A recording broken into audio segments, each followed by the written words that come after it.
Salut! În acest videoclip voi prezenta un war de nivelul 26 de pe țara românească.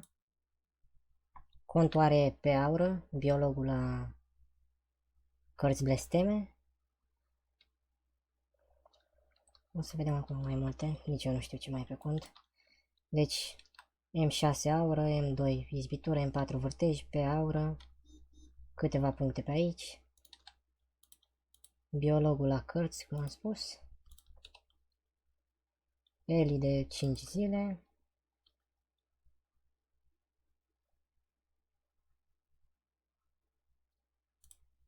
Două rânduri deblocate din al treilea inventar.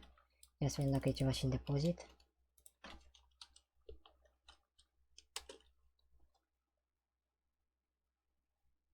Astea sunt, o să se ducă și Leonidasul și Bonsaiul. În rest nu prea e nimic pe aici. Alchimie nu are.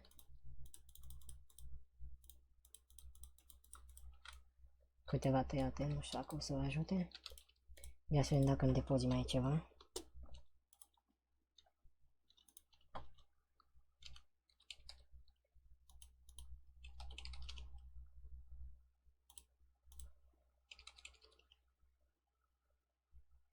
Încă un mount. 9 manti, mai multe manti aici. Două blesuri, un permis de trecere. Câteva chestii micuțe. 5 caractere, dar ăsta ar fi principalul, restul nu prea e nimic pe ele.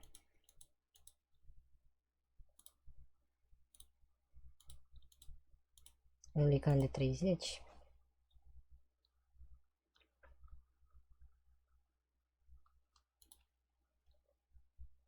€20, spirală timp.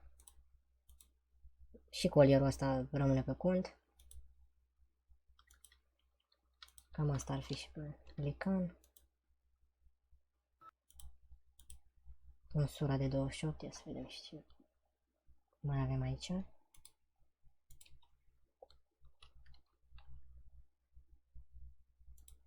Niște cărți.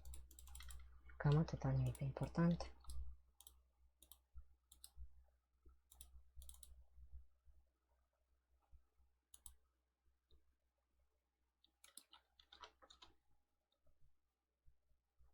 Nici pe asta nu e nimic important.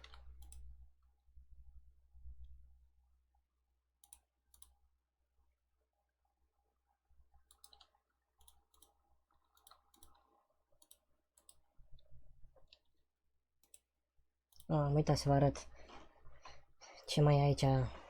313 jetoane dragonul, 11 MD-uri. Și aici pe distribuie o piatră apărare element, două pietre apărare element și câteva chestii. Mai așa, mai folositoare niște licori. Cam asta ar fi și platforma aceasta. După cum spuneam, aveți în descriere Discord-ul, Facebook-ul, unde vreți să-mi dați mesaj și vorbim acolo.